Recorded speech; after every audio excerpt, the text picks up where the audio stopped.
बिस्मिल्लाहिर्रहमानिर्रहीम। अच्छा बच्चों, आज हम लोग को नया टॉपिक शुरू करना है जिसका नाम है variations.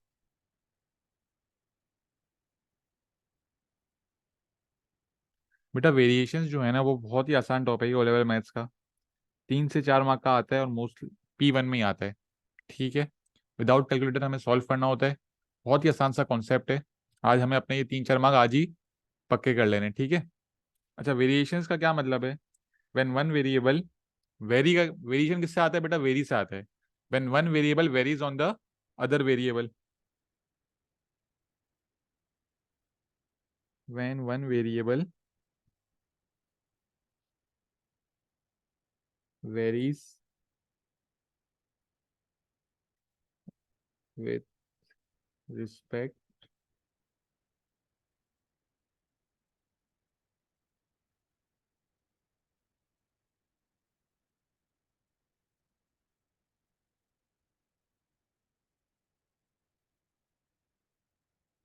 when one variable varies with respect to other variable।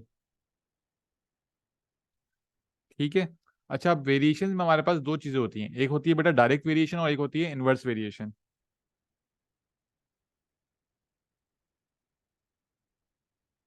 एक हमारे पास है बच्चों डायरेक्ट वेरिएशन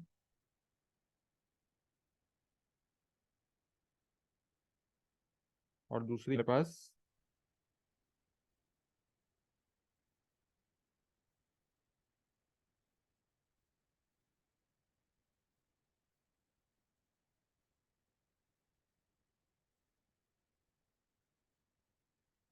इनवर्स वेरिएशन। एक है हमारे पास डायरेक्ट वेरिएशन और दूसरी है हमारे पास इनवर्स वेरिएशन। पहले हम लोग बच्चों डायरेक्ट वेरिएशन सीख लेते हैं। डायरेक्ट वेरिएशन को जब पास पेपर में सवाल डायरेक्ट वेरिएशन के आ रहे होते हैं तो उसमें क्या बोल रहा होता है एग्जामिनर? उसमें एग्जामिनर वर्ड इस्तेमाल कर रहा होता है डायरेक्टली प्रोपोर्शनल का। एग्जामिनर वर्ड इस्तेमाल कर रहा होता है डायरेक्टली प्रोपोर्शनल का।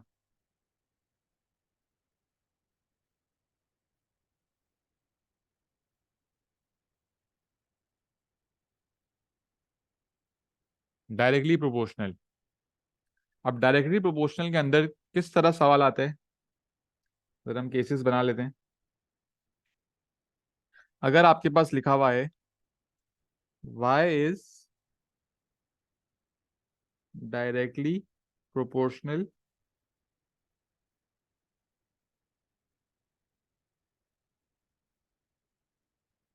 To x। क्या लिखा हुआ है बच्चों? y is directly proportional to x। इसका मतलब क्या है? आप इसको ऐसे लिखोगे y is directly proportional to x। ये जो साइन है ना बच्चों, ये प्रोपोर्शनल का साइन है।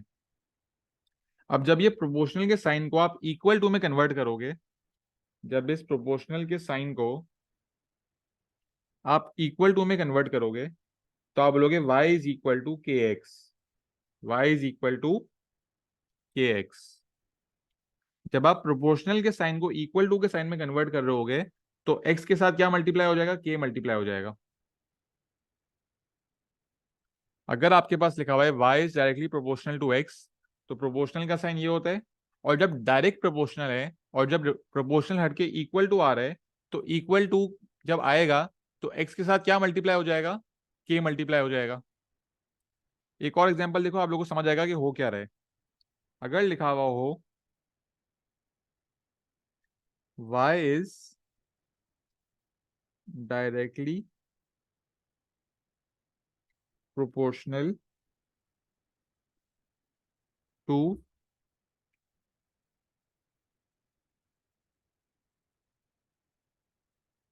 The square of x। हमारे पास लिखा हुआ है y is directly proportional to the square of x। Square of x का मतलब क्या है बच्चों? x स्क्वायर है, मतलब y is directly proportional to x square. ये मतलब हुआ इसका। तो मैं यहाँ पे लिख देता हूँ y is proportional to x square. अब जब प्रोपोर्शनल का साइन हटेगा और इक्वल टू का साइन आएगा तो ये क्या बन जाएगा बच्चों? ये बन जाएगा y इज इक्वल टू के एक्स स्क्वायर। डायरेक्ट वेरिएशन में क्या हो रहा होता है बेटा? जब प्रोपोर्शनल का साइन हटके इक्वल टू आ रहा होता है तो वेरिएबल जो भी आपका एक्स स्क्वायर हो या एक्स क्यूब हो या एक्स हो उसके साथ क्या मल्टीप्लाई हो जाएगा? उसके साथ मल्टीप्लाई हो जाएगा के। उसके साथ क्या मल्टीप्लाई हो जाएगा बच्चों? के मल्टीप्लाई हो जाएगा। तो यहाँ पे क्या बन जाएगा? y इज इक्वल टू के एक्स स्क्वायर। ये बात समझ आई आप लोगों को कि जब प्रोपोर्शनल का साइन रिमूव हो रहा है और इक्वल टू का साइन आ रहा है, तो जो भी वेरिएबल है एक्स एक्स स्क्वायर, उसके साथ क्या मल्टीप्लाई हो रहा है, उसके साथ एक वेरिएबल के मल्टीप्लाई हो रहा है। क्या ये क्लियर है?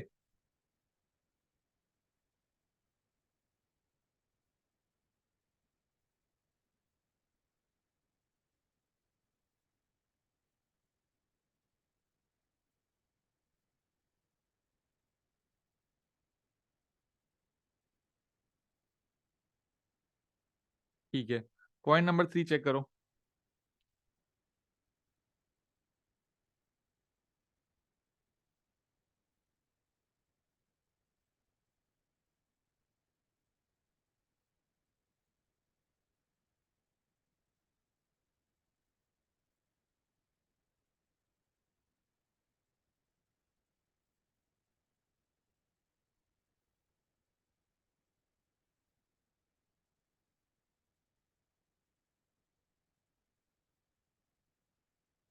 यहां पे लिखा हुआ है बच्चों, y is directly proportional to the square root of x. अगर स्क्वायर रूट ऑफ एक्स के प्रोपोर्शनल है, स्क्वायर रूट ऑफ एक्स का क्या मतलब हुआ? Under root x. बेटा अगर सिर्फ स्क्वायर का लफ्ज इस्तेमाल हुआ है तो एक्स स्क्वायर होगा, और अगर एक्स स्क्वायर रूट बोला जा रहा है तो स्क्वायर रूट ऑफ एक्स मतलब under root x.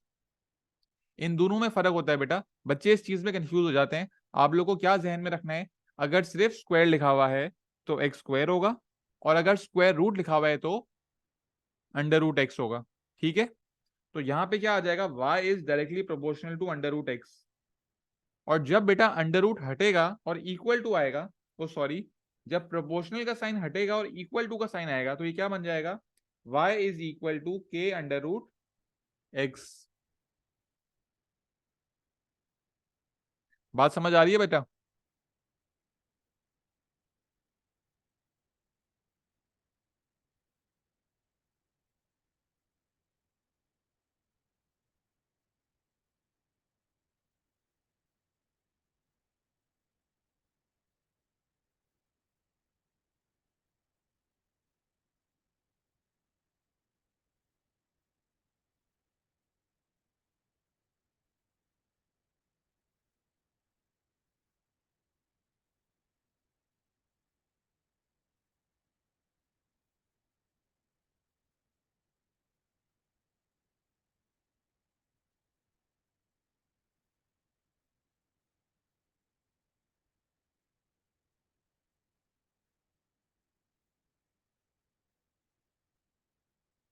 Point number 4 देखते हैं। जी बेटा, स्क्वायर ऑफ एक्स का मतलब हुआ एक्स स्क्वायर, और स्क्वायर रूट का मतलब हो गया अंडर रूट एक्स, जैसे यहाँ पे लिखा हुआ है। अब चौथा केस क्या आ सकता है आपके पास, y is directly proportional to the cube of x. अगर लिखा हुआ आ जाए y is directly proportional to the cube of x. अब क्यूब ऑफ एक्स का क्या मतलब हो गया, एक्स क्यूब। सिर्फ क्यूब लिखा हुआ है मतलब एक्स क्यूब हो जाएगा, मतलब y is directly proportional to x का क्यूब। और जब प्रोपोर्शनल का साइन हटेगा तो क्या आ जाएगा, इक्वल टू आ जाएगा, तो y इज इक्वल टू के x cube.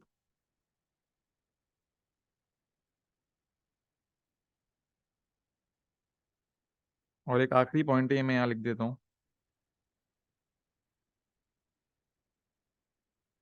Point number 5, cube root आ जाएगा अगर y is directly proportional to the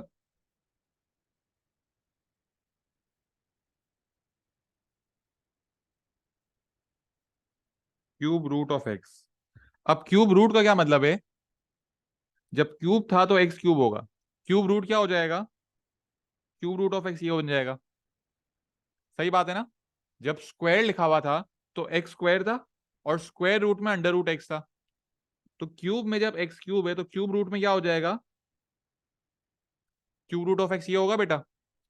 तो y is directly proportional to the cube root of x, और जब प्रोपोर्शनल का साइन हटके इक्वल टू का साइन आएगा तो ये हो जाएगा y इज इक्वल टू के क्यूब रूट ऑफ एक्स।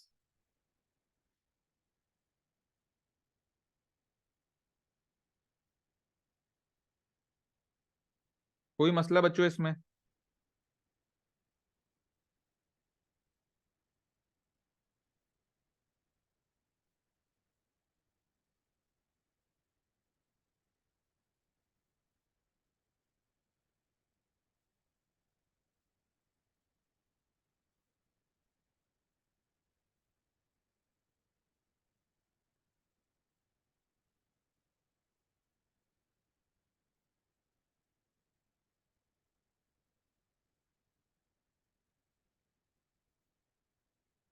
ये साइड क्लियर है बेटा? ये स्लाइड क्लियर है सबको? हमारे पास वेरिएशन में बच्चों दो चीजें हैं। पहली चीज हमारे पास क्या आई? डायरेक्ट वेरिएशन, और दूसरी है इनवर्स वेरिएशन। डायरेक्ट वेरिएशन को क्या बोला जाता है? Directly proportional. डायरेक्टली प्रोपोर्शनल में क्या है? अगर लिखा हुआ हो y is directly proportional to x, y is directly proportional to x, इसका क्या मतलब हो गया? y is directly proportional to x का मतलब ये हुआ, जब प्रोपोर्शनल का साइन हटके इक्वल टू का साइन आएगा तो बेटा x जो है वो k से मल्टीप्लाई हो जाएगा, y इज इक्वल टू के एक्स। सब में क्या हो रहा है बेटा? जब भी प्रोपोर्शनल का साइन हटके इक्वल टू का साइन आ रहा है तो k मल्टीप्लाई हो रहा है। अगर लिखा हुआ है y is directly proportional to the square of x, तो ये क्या बन जाएगा? y इज इक्वल टू के एक्स स्क्वायर। ख्याल किस बात का रखना है? अगर स्क्वायर है, सिर्फ स्क्वायर है तो एक्स स्क्वायर, स्क्वायर रूट लिखा हुआ है मतलब अंडर रूट एक्स। अगर सिर्फ क्यूब है मतलब एक्स क्यूब, और अगर क्यूब रूट लिखा हुआ है मतलब क्यूब रूट ऑफ एक्स। ठीक है, अब इनवर्सली प्रोपोर्शनल की बात करते हैं।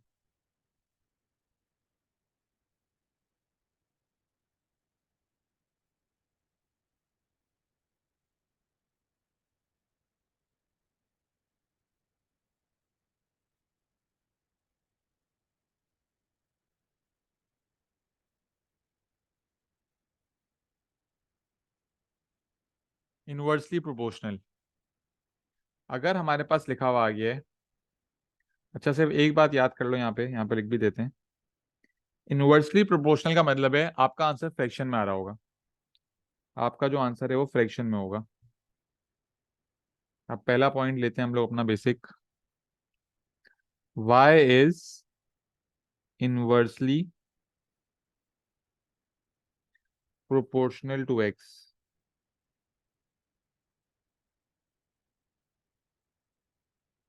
अगर लिखा हुआ है y is inversely proportional to x, तो आपने लिखा y, प्रोपोर्शनल का साइन बन गया। अब क्योंकि इनवर्स का लफ्ज इस्तेमाल करा हुआ है इसलिए फ्रैक्शन में आना चाहिए आंसर, तो ये बन जाएगा 1/x। ये क्या बन गया बेटा? 1/x बन गया। जब डायरेक्टली प्रोपोर्शनल था तो बेटा जो यहाँ पे चीज दी हुई है वो न्यूमरेटर में आएगी, और जब इनवर्सली प्रोपोर्शनल होगा तो जो चीज यहाँ दी हुई है वो डिनोमिनेटर में आएगी एज अ फ्रैक्शन। तो ये बन गया y is directly inversely proportional to 1/x। अब बच्चों जब प्रोपोर्शनल का साइन हटके इक्वल टू का साइन आएगा, जब प्रोपोर्शनल का साइन हटके इक्वल टू का साइन आ रहा होगा तो वन की जगह अब क्या आ जाएगा? के आ जाएगा। वन की जगह क्या आ जाएगा बच्चों?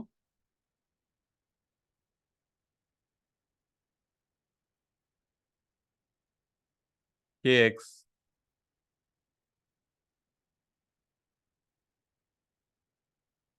तो ये क्या बन गया? y is equal to k upon x.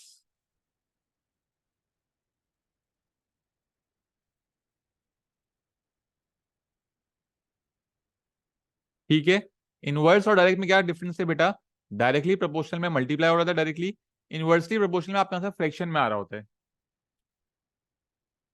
तो यही सेम केसेस हैं, अगर मैं इनको कॉपी कर लेता हूँ।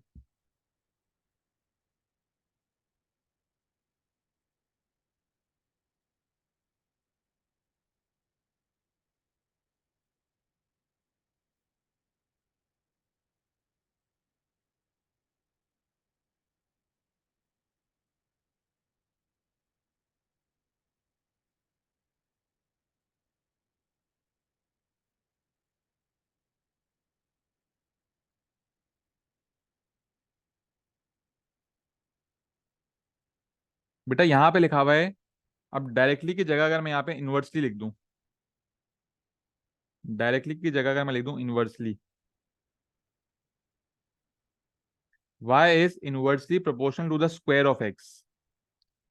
स्क्वायर ऑफ एक्स का मतलब क्या है, एक्स स्क्वायर, लेकिन क्योंकि इनवर्स है तो फ्रैक्शन में आएगा।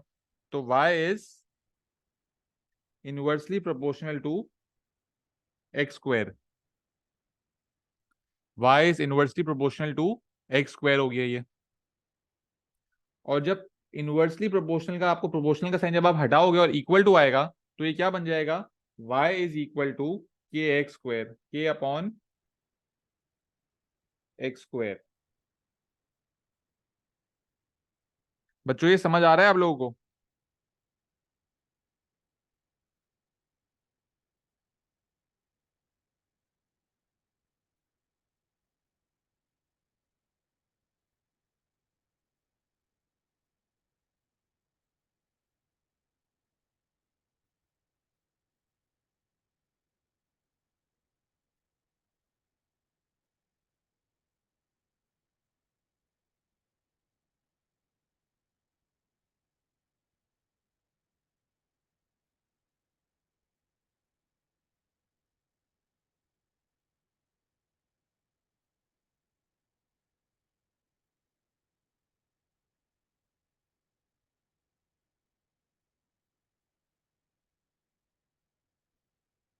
y is inversely proportional to the square root of x। Inverse का मतलब फ्रैक्शन में आएगा। अब स्क्वायर रूट लिखा हुआ है बच्चों, स्क्वायर रूट का मतलब क्या है, अंडर रूट एक्स। तो 1 upon,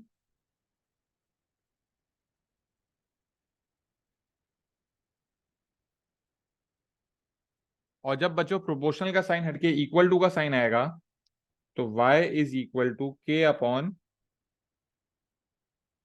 under root of x.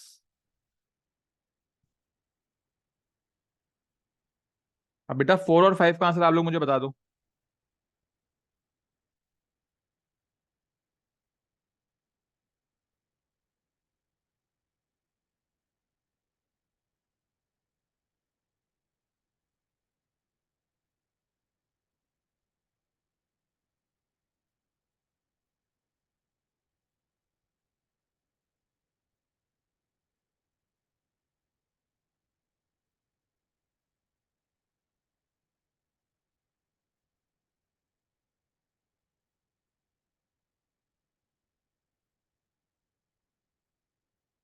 बेटा इनका आंसर आप लोग मुझे चैट बॉक्स में बता दें।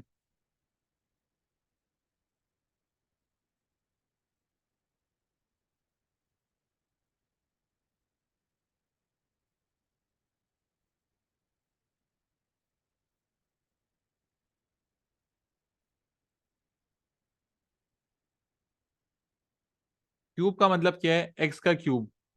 y is inversely proportional to 1 upon x cube. और जब प्रोपोर्शनल का साइन हटके इक्वल टू आएगा, तो ये बन जाएगा y is equal to k upon x cube. y is equal to k upon x cube. और फिर लास्ट पॉइंट क्या है, y is inversely proportional to the cube root of x. अब क्यूब रूट का मतलब क्या हुआ बच्चों, क्यूब रूट का मतलब हुआ 1 upon cube root of x, ये मतलब हुआ। और जब प्रोपोर्शनल का साइन हटके इक्वल टू का साइन आएगा, तो ये बन जाएगा k upon cube root of x.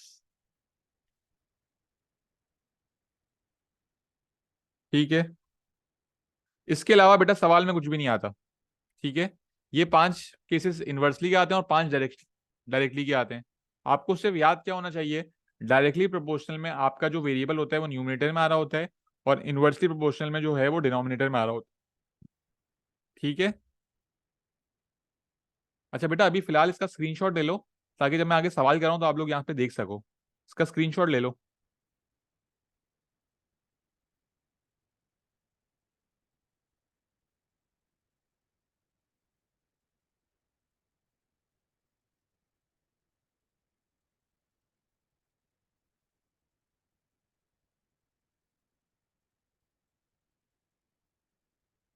बेटा इसका भी स्क्रीनशॉट ले लो।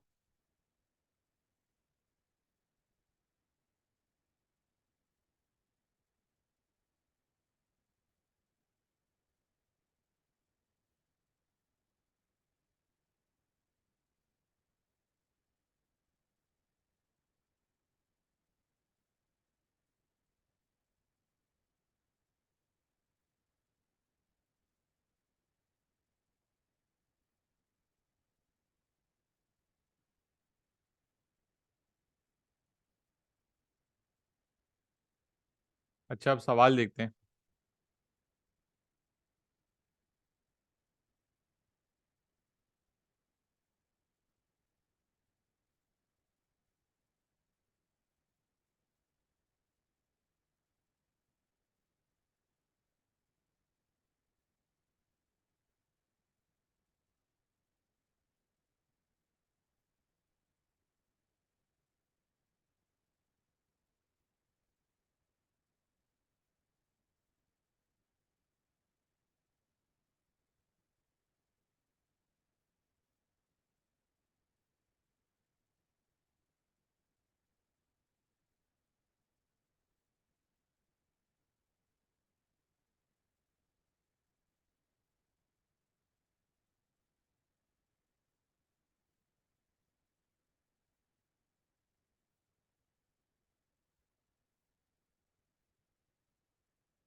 y is directly proportional to x and when y is equal to 16 x is equal to 2।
अच्छा बच्चों, सवाल देखो। Given that y is directly proportional to x and when y is 16 x is equal to 2, find the relation between x and y। हमें relation बताना है पहले x और y का। बेटा अभी हम लोगों ने पीछे पढ़ा कि अगर डायरेक्टली प्रोपोर्शनल हो तो डायरेक्ट मल्टीप्लाई हो रहा होगा। तो y is directly proportional to x का मतलब क्या है? ये मतलब है, इस तरह लिखूंगा मैं, y is directly proportional to x, यही लिखवाया था, y is directly proportional to x।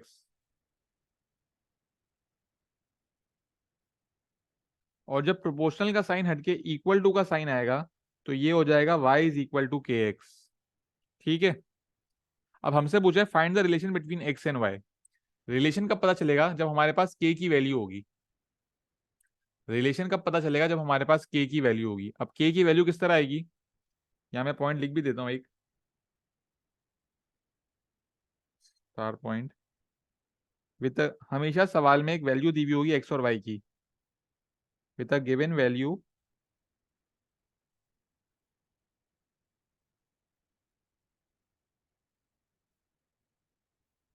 Of x and y, find k। x और y की वैल्यू से आपको k को फाइंड करना है और फिर put k back in the equation.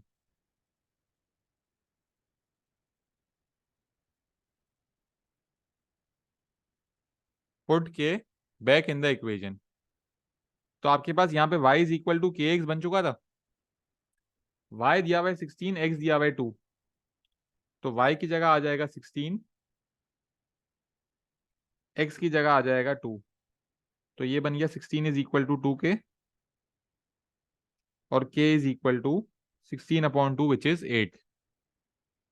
अब इस k की वैल्यू को आप वापस इस इक्वेशन में सब्स्टिट्यूट कर दोगे तो पार्ट ए का आंसर जो है वो आपका क्या हो जाएगा? y is equal to 8x।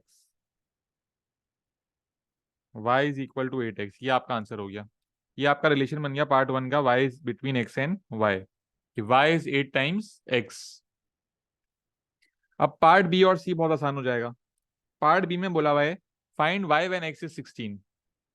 भाई इक्वेशन हमारे पास दी हुई है y is equal to 8x और मुझे बोल रहा है वाई की वैल्यू बताओ जब एक्स की वैल्यू है 16। तो हम कर लेंगे 8 multiply by 16 which is 128। Y की वैल्यू आ गई 128। पार्ट बी सॉल्व हो गया। और पार्ट सी क्या है? Find x when y is 72। मतलब आपने वही इक्वेशन कॉपी करी और हमें अब एक्स की वैल्यू निकालनी है, वाई की वैल्यू है 72। बेटा ये 8 यहाँ मल्टीप्लाई हो रहा है, वहां जाके डिवाइड हो जाएगा। तो x will be 72 upon 8 which is 9। तो ये हमारा एक छोटा सा P1 का सवाल सॉल्व हो गया है। बेटा कोई मसला है, कोई बात रिपीट करानी हो तो चैट बॉक्स में पूछें। और अगर सबको समझ आ गया तो बेटा सब रिप्लाई कर दो, मैं वेट कर रहा हूँ।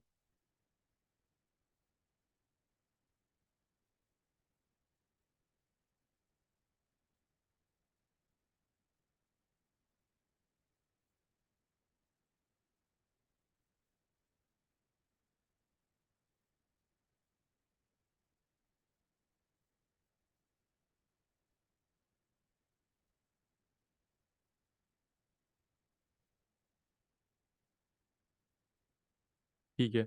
अच्छा बच्चों मुझे एक बात बताओ, क्या ये पार्ट बी और पार्ट सी पार्ट ए के बगैर सॉल्व हो सकता है? क्या ये पार्ट बी और पार्ट सी पार्ट ए के बगैर सॉल्व हो सकता है?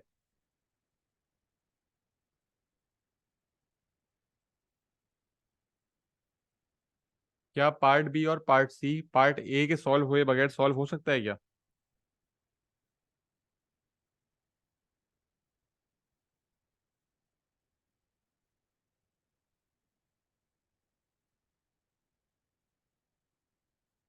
नहीं हो सकता। क्यों नहीं हो सकता बेटा? क्योंकि जो आपके पार्ट ए का आंसर आया ना, y is equal to 8x, यही इक्वेशन तो आपने पार्ट बी और पार्ट सी में इस्तेमाल करी है। तो अगर आपके पार्ट ए का ही आंसर नहीं निकलेगा, आपको रिलेशन ही नहीं पता होगा अपनी इक्वेशन का, तो आप पार्ट सॉल्व नहीं कर सकते। तो इस सवाल के अंदर तो मैंने आप लोगों को ये पार्ट दिया था कि find the relation between x and y. लेकिन एग्जाम में एग्जामिनर आपसे ये नहीं पूछेगा। बहुत रेयर ऐसा होता है कि एग्जामिनर आपसे पूछ रहा हो रिलेशन बताओ एक्स और वाई का। क्यों? क्योंकि रिलेशन तो आपको वैसे ही निकालने हैं। अगर आपको ये सवाल सॉल्व करना होता, सिर्फ ये दो पार्ट होते, तो भी आपको रिलेशन तो निकालना ही पड़ता ना। तो ये बात इंप्लाइड है कि वेरिएशन के सवाल में सबसे पहले आपको खुद से ही रिलेशन बनाना पड़ेगा और फिर सवाल सॉल्व होगा। तो अब एक और सवाल देखते हैं। इसमें हम लोग, अब मैं आपको एग्जाम स्टाइल क्वेश्चन दे रहा हूं कि एग्जाम में किस तरह सवाल आता है।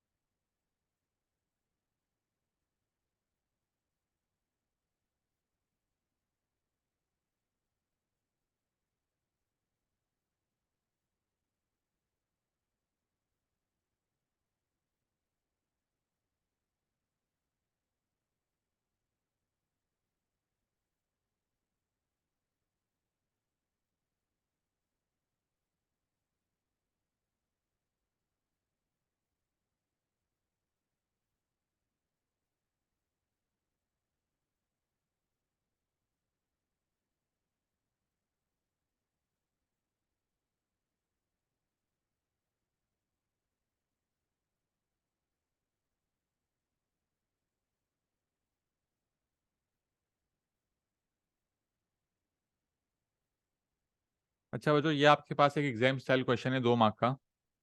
इसमें आपसे एग्जामिनर ने बोला हुआ है y is directly proportional to the square of x given that y is 16 and x is 2। एक वैल्यू दी हुई है हमें, मतलब रिलेशन हम लोग बना लेंगे इन वैल्यूज से। Find y when x is 3। अब हमें सिर्फ एग्जामिनर ने y की वैल्यू मांगी है, हमसे एग्जामिनर रिलेशन नहीं मांगा। लेकिन जब तक हम हमारी इक्वेशन नहीं बनाएंगे तो हम लोग y की वैल्यू निकाल ही नहीं सकते। तो पहले हमें रिलेशन बनाना पड़ेगा। अब किस तरह बनाएंगे? हम चेक करेंगे सवाल डायरेक्टली प्रोपोर्शनल का या इनवर्सली प्रोपोर्शनल का है।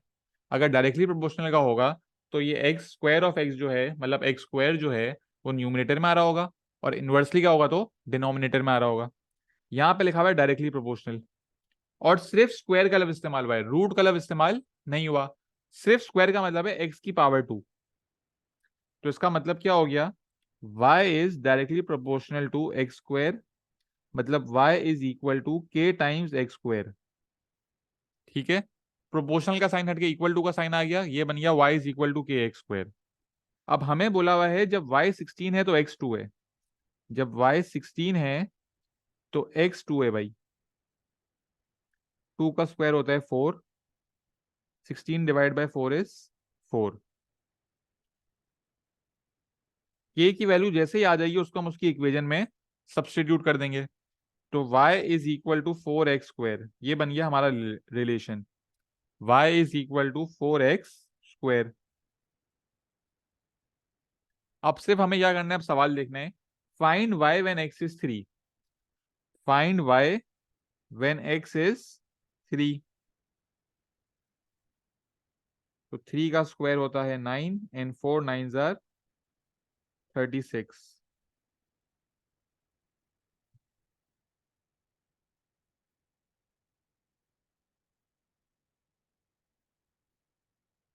तो ये आ गया आपका आंसर। बेटा किसी को कोई मसला है तो पूछ ले, बहुत आसान टॉपिक है।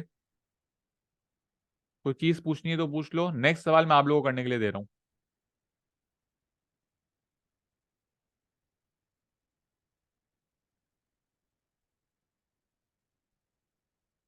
कुछ पूछना है तो पूछ लो भाई।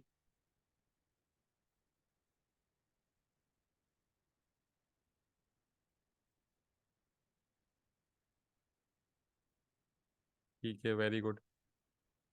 चलो सवाल देख लेते हैं भाई।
तो ये सवाल करें।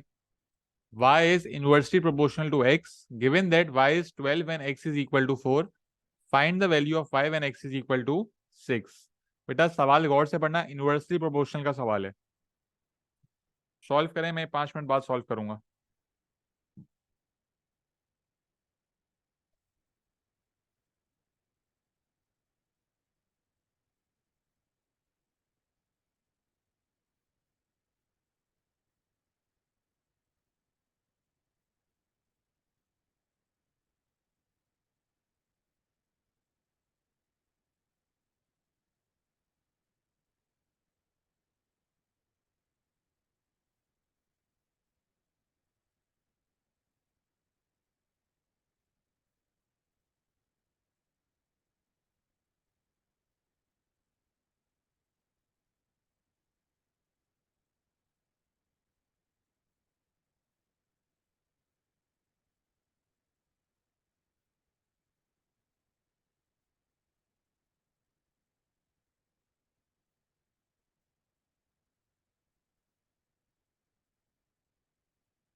चलो बेटा, अब तक तो आंसर आ जाने चाहिए थे, क्या हुआ, इतना टाइम क्यों लग रहा है?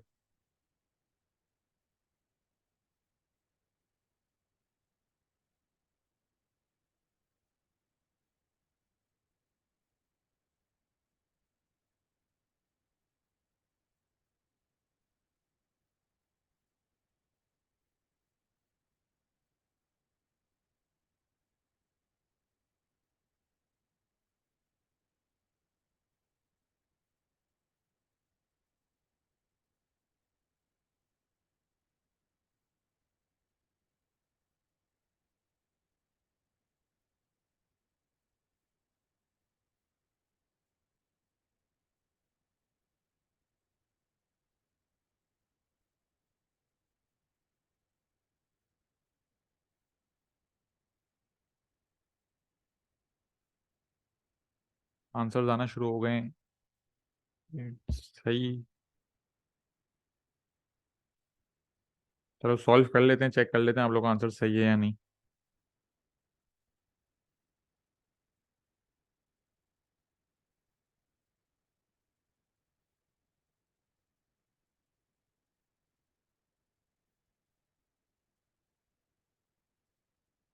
अच्छा भाई, सवाल में क्या बोल रहे हैं? Y is inversely proportional to x given that y is 12 and x is equal to 4। अच्छा, इनवर्सली प्रोपोर्शनल क्या मतलब है?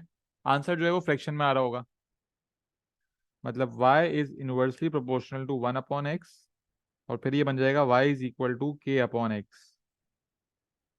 When y is 12, x is 4।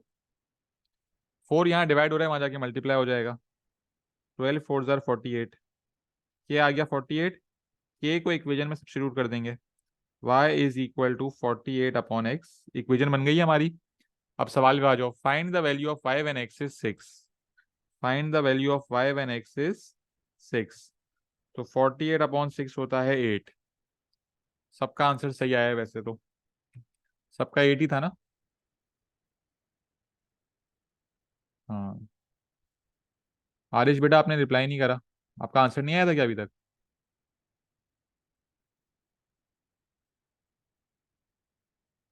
Aarish ने नहीं करा, माविया, अच्छा बस 8 आ गया ना। सही है। Very good. आ जाओ भाई, एक और सवाल कर दो। बेटा, दो सवाल करने हैं आप लोगों को, मैं सिर्फ आप लोगों को चेक करवाऊंगा और फिर हमारी क्लास खत्म हो जाएगी। दो सवाल लेकिन आप लोगों को करने हैं, ठीक है? और सही करना भाई। वेरिएशन जो है बेटा, क्योंकि बहुत ही आसान टॉपिक है, फ्री वाले मार्क्स होते हैं ना, ये सबको लेने हैं। दो सवाल हैं, अच्छे से कर दो।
बेटा 1 मिनट वेट कर लेते हैं ताकि सबके आंसर्स आ जाएं, फिर मैं सॉल्व कर देता हूँ।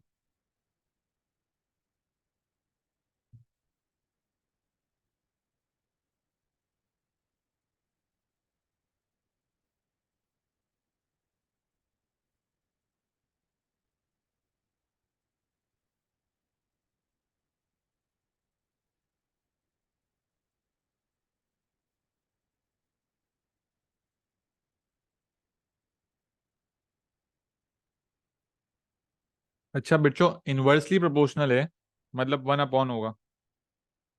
Y is proportional to 1 upon square root लिखा हुआ है।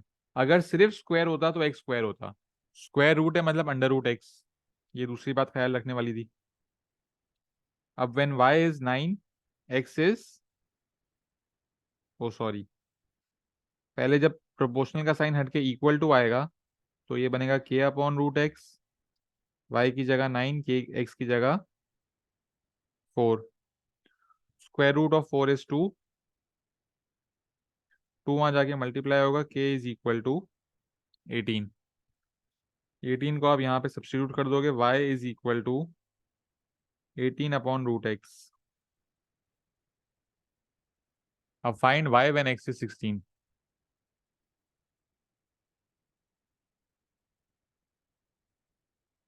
तो 18/√16 विच इज 4। सिंप्लीफाई भी कर सकते हो आप इसको, 2 के टेबल में 9/2 हो जाएगा विच इज 4.5।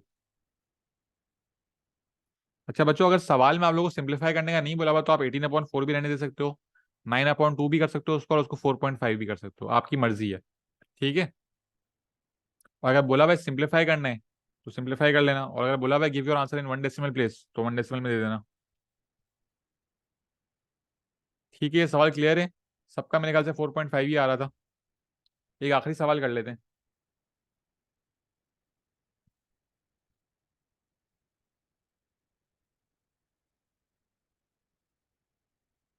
ये सवाल बेटा सब सॉल्व कर दें।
बच्चों डायरेक्टली प्रोपोर्शनल है,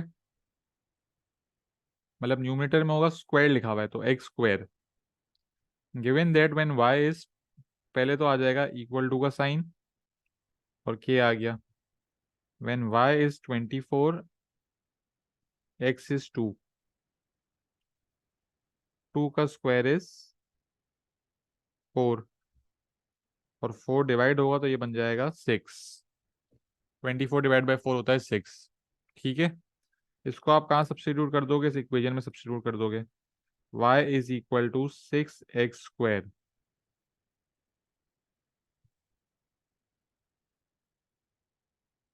ठीक है, इक्वेशन बन गई। Find the value of x when y is 54।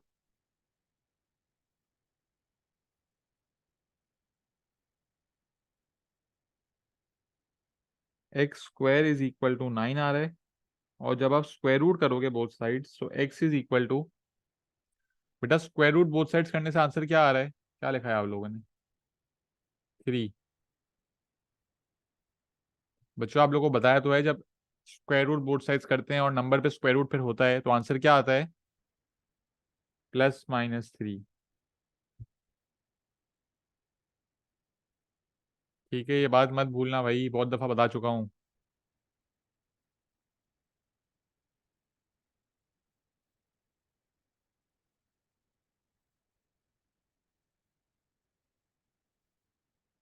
हाँ भाई, कैसा लगा वेरिएशंस, मुश्किल तो नहीं है?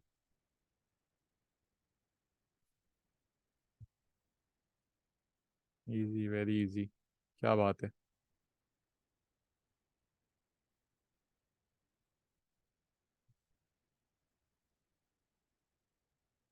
4-5 सवाल बेटा पास पेपर में ऐसे हैं जो थोड़े मुश्किल हैं, तो हम लोग कल पास पेपर्स की क्लास करेंगे ना, तो उसमें जो मुश्किल सवाल हैं वो भी मैं करा दूंगा, और थोड़े बहुत आसान वाले भी कर लेंगे। फिर जो बच जाएंगे वो आप लोग खुद से कर लेना, ताकि टॉपिक वाइंड अप हो जाए। ठीक है बच्चों।